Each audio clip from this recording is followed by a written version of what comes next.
हर रोज एक नई कहानी देखने के लिए चैनल को सब्सक्राइब करें और बेल आइकन को दबाना ना भूलें। विजय और इंदु दोनों पति पत्नी जतिनपुर कहकर एक गांव में अपने बेटे टीटू के साथ रहते हैं। विजय एक साड़ी की फैक्ट्री में काम करता है और उसी के जरिए अपना और अपने परिवार का पेट पालता है। ये लो विजय, तुम्हारी तनख्वाह। इस बार मैंने तुम्हारी तनख्वाह में से पूरे 400 रुपए काटे हैं, क्योंकि तुम पिछले महीने 2 से 3 दिन लेट आए थे। लेकिन सेठ जी, मैं लेट आया था क्योंकि तभी मेरे बेटे टीटू की तबीयत बहुत खराब सी चल रही थी। ऐसा मत कीजिए सेठ जी, मेरे लिए एक एक रुपया बहुत कीमती है। मेरे पैसे मत काटिए सेठ जी। अरे नहीं नहीं, अब तुझे इतने ही मिलेंगे। चल जा, अब जल्दी से काम पर लग, वरना तुझे मैं फैक्ट्री से ही निकाल दूंगा। लेकिन सेठ जी। विजय का बॉस उसकी एक नहीं सुनता और आगे निकल जाता है। विजय को बहुत दुख होता है क्योंकि उसे पूरी तनख्वाह नहीं मिली थी। वो घर जाकर इंदु को सारी बात बताता है। तभी इंदु कहती है, जाने दीजिए विजय जी, अब हम क्या कर सकते हैं। अगर आपके सेठ जी से ज्यादा बहस की तो वो आपको नौकरी से ही निकाल देंगे। इससे अच्छा जितना मिल रहा है उतने का ही शुक्र मनाना चाहिए। तुम सही कह रही हो इंदु। वैसे भी आजकल के इस दौर में काम मिलना मानो रेगिस्तान में पानी मिलने के समान हो चुका है। मुश्किल से लोगों को काम मिल रहा है। पापा, परसों मेरा जन्मदिन है, आप मुझे नए कपड़े और केक दिलाओगे ना? लेकिन टीटू बेटा, पापा को पहले ही बहुत सारे खर्चे पूरे करने हैं और ऊपर से तुम ये मांग रहे हो। नहीं माँ, मुझे पार्टी करनी है। मेरे दोस्त और उनकी माँ भी आएंगे। मुझे अपने घर पर पार्टी करनी है, मतलब करनी है। अच्छा ठीक है टीटू बेटा, जैसा तू कहे। मैं तेरे लिए नए कपड़े और केक ला दूंगा कल। ठीक है, अब तो तू खुश है ना? बहुत ज्यादा। थैंक यू पापा, बाय। मैं खेलने जा रहा हूँ मन्नू और गोली के साथ। बस खेलने दे दो इस लड़के को। हाँ, किताब लेकर पढ़ने का तो जरा भी इसका मन नहीं करता। हाँ। और आपने इसे हाँ क्यों कह दिया? आपको पता है ना, 2 दिन में घर मालिक भी आ जाएगा किराया मांगने। उसका पैसा कहाँ से लाओगे? चिंता मत करो इंदु, मैं घर मालिक से कह दूंगा कि इस महीने का किराया अगले महीने के किराए के साथ ले ले। वो मेरी बात जरूर मान जाएंगे।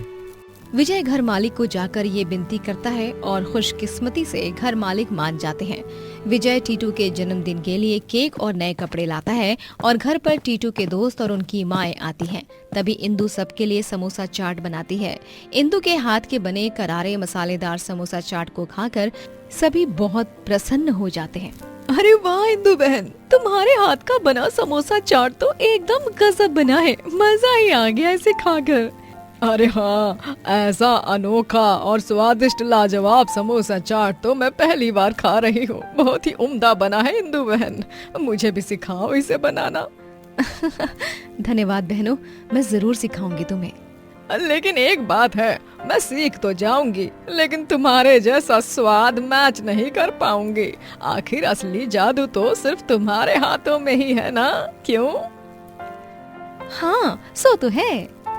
भाभियां एकदम सही कह रही हैं इंदु। तुम्हारे हाथ का बना समोसा चाट लाखों में एक होता है। मन करता है कि खाते ही जाओ, खाते ही जाओ। सभी बड़े ही चाव से समोसा चाट खाते हैं। एक दिन जब विजय फैक्ट्री में काम कर रहा होता है, तभी अचानक से एक मशीन में उसका हाथ आ जाता है और उसका हाथ फ्रैक्चर हो जाता है, जिस कारण डॉक्टर उसे प्लास्टर लगाते हैं। विजय, अब तुम इस प्लास्टर को हर हफ्ते बदलने के लिए मेरे पास आया करोगे।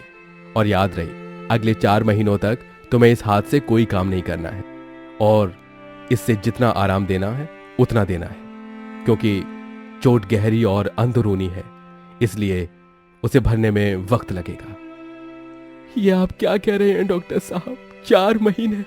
अगर मैं 4 महीनों तक कुछ काम नहीं करूंगा तो मेरा घर कैसे चलेगा? मेरी बीवी, मेरा बच्चा, उनकी देखभाल कौन करेगा? अब मैं क्या करूं डॉक्टर साहब? आई एम सॉरी विजय, लेकिन यही सच है और तुम्हें सारे मेडिकल रूल्स फॉलो करने होंगे, क्योंकि अगर तुमने अपने फ्रैक्चर्ड हाथ को रेस्ट नहीं दिया तो वो दर्द भरने में और टाइम लेगा।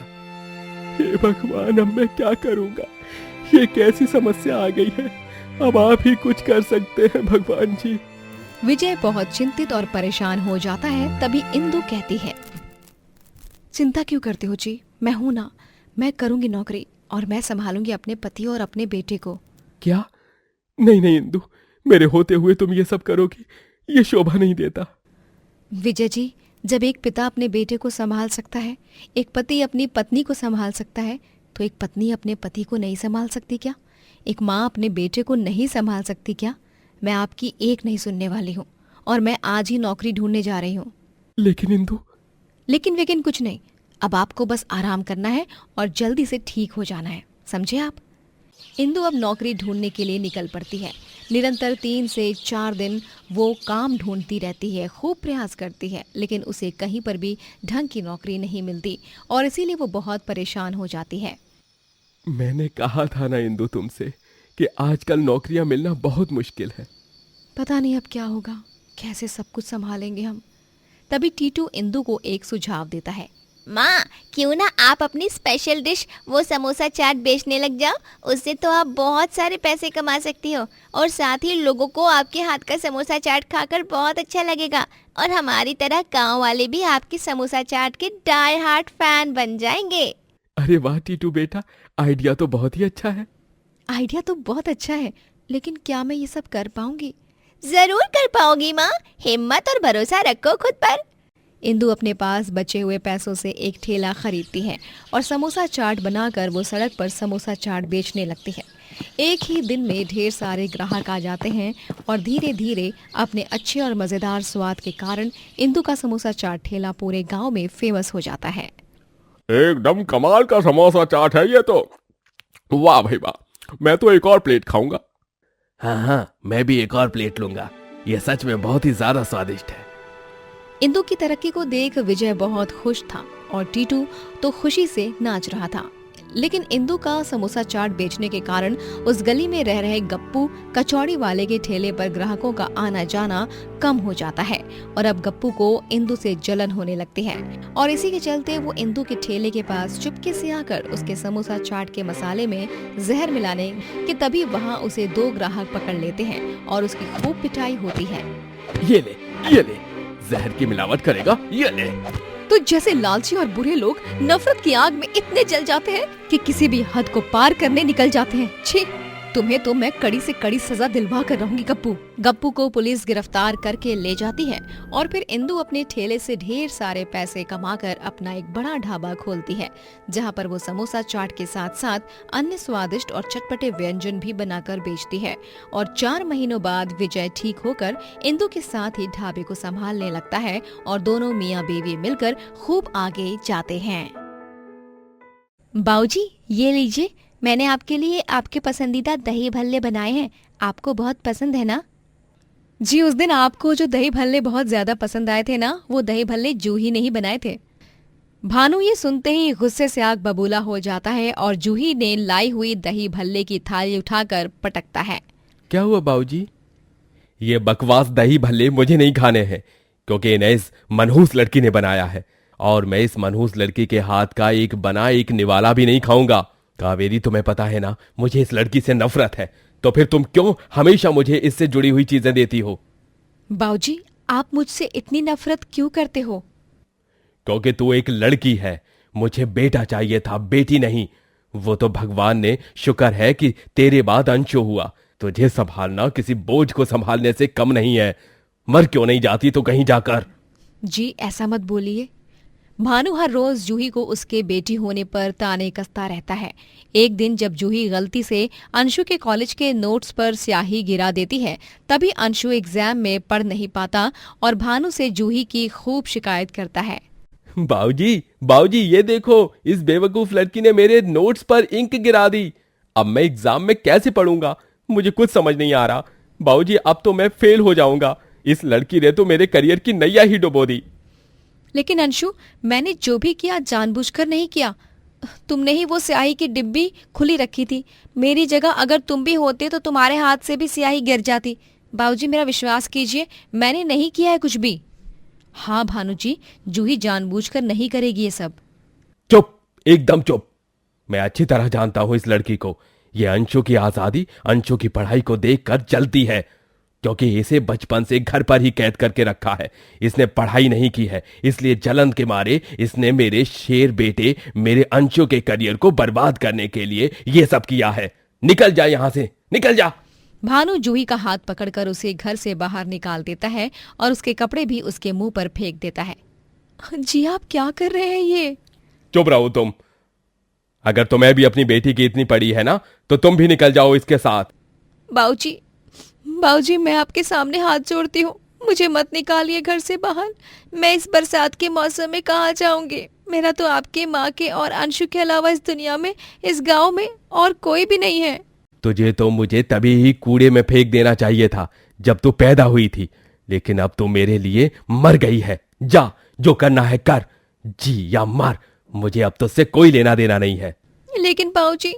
खबरदार, अगर तूने आइंदा मुझे बाऊजी कहा तो मैं सिर्फ और सिर्फ मेरे अंशु का बाऊजी हूँ। जूही अब भारी बरसात के मौसम में गांव में दर दर भटकने लगती है। कावेरी अब ममता और पत्नी धर्म के बीच फंस चुकी थी।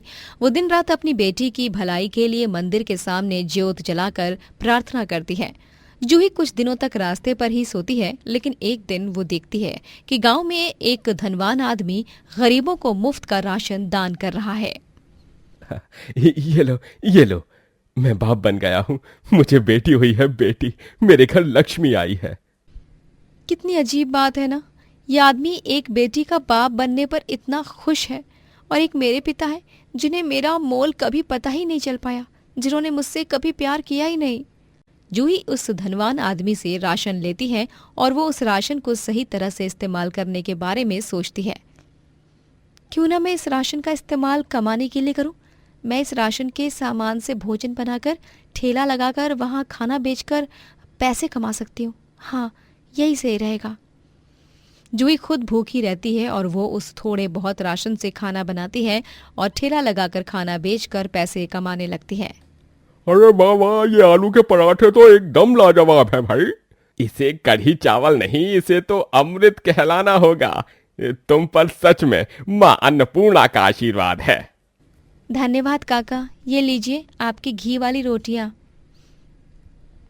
धीरे धीरे जूही पैसे कमा कमा कर एक किराए के मकान में रहने लगती है और वो अपना एक छोटा सा ढाबा खोलती है। कावेरी रोज चुप छुपा कर जूही से मिलने आती रहती है। माँ, आप ठीक तो हो ना? हाँ जूही बेटा, मैं ठीक हूँ। तू कैसी है बेटी? तेरे बिना जीवन एकदम सूना हो गया है मेरी लाडो। मुझे खुद पर बहुत गर्व महसूस हो रहा है कि मैं जूही की माँ हूँ। मेरी बेटी का ढाबा बन गया है। तू कितनी आगे आ गई है बेटी। सब कुछ आपकी दुआओं, आपके आशीर्वाद के कारण है माँ। बाऊजी और अंशु कैसे हैं? दोनों ठीक हैं। अंशु का रिश्ता पक्का हुआ है, उसकी शादी होने वाली है अब, वो उसकी कॉलेज फ्रेंड रितिका से। अरे वाह, मैं शादी में आ तो नहीं पाऊंगी, लेकिन मैं अपने छोटे भाई और अपनी होने वाली भाभी को ढेर सारी दुआएं दूंगी। थोड़े दिनों बाद अंशु की शादी रितिका से हो जाती है, लेकिन रितिका के आने के बाद अंशु पूरी तरह बदल जाता है। रितिका अंशु को भड़काती है और वो दोनों लालच में आकर धोखे से भानु की सारी जायदाद अपने नाम कर लेते हैं और उसे जान से मारकर तालाब में फेंक देते हैं। अब तुम्हारा ये बूढ़ा बाप मर चुका है, अब हम आराम से जी पाएंगे और तुम्हारी वो बूढ़ी माँ, उसे तो नौकरानी बनाकर रखेंगे। लेकिन ये सब कुछ उन दोनों का पीछा करते हुए कावेरी देख लेती है और वो उनके जाने के बाद वहां तालाब में से अपने पति को बाहर निकालती है और आसपास के गांव वालों को भी बुलाती है। भानु की सांसें अब भी चल रही थी। उसे हॉस्पिटल ले जाया जाता है, तभी वहां जूही भी आती है। काश मैं थोड़ी देर पहले पहुंच जाती वहां, कम से कम उन दुष्ट हैवानों को भानु जी को जान से मारने तो नहीं देती। कावेरी जी, भानु जी का दिल का ऑपरेशन करना होगा, उसके लिए 1 लाख रुपए की जरूरत है। उनके हार्ट पर ज्यादा चोट आई है। 1 लाख? चिंता मत कीजिए डॉक्टर साहब, ये लीजिए 1 लाख रुपए। लेकिन जूही बेटी, माँ, इस वक्त पैसों से बढ़कर बाबूजी की जान है। ये पैसे मैंने बचा कर रखे थे, आप चिंता मत कीजिए। जूही सही वक्त पर पैसे देकर अपने बाबूजी की जान बचा लेती है। जब भानु ठीक हो जाने पर घर आता है, तभी जूही पुलिस के साथ अंशु और रितिका के पास जाती है। गिरफ्तार कर लीजिए इस जानवर जैसे आदमी को। तुम इतने नीचे गिर जाओगे, ये मैंने कभी नहीं सोचा था अंशु। मुझे माफ कर दो जूही बेटी, मैंने हमेशा बेटे को प्यार किया, लेकिन मेरी बेटी का तिरस्कार किया और आज अंत में मेरी बेटी ने ही मेरी जान बचाई। मैं भगवान से हर जन्म में तुम्हें ही अपनी बेटी के रूप में मांगना चाहूंगा। जूही, आ जाओ, अपने बाबूजी के पास आओ बेटी। बाबूजी। पुलिस अंशु और ऋतिका को गिरफ्तार करके ले जाती है और अंत में भानु और जूही दोनों बाप बेटी एक हो जाते हैं और जूही अपने ढाबे में जी जान से मेहनत करके खूब सफल होती है। दोस्तों, अगर आपको ये कहानी पसंद आई तो लाइक करें, शेयर करें और कमेंट करके बताएं कि कहानी में आपको सबसे अच्छा क्या लगा।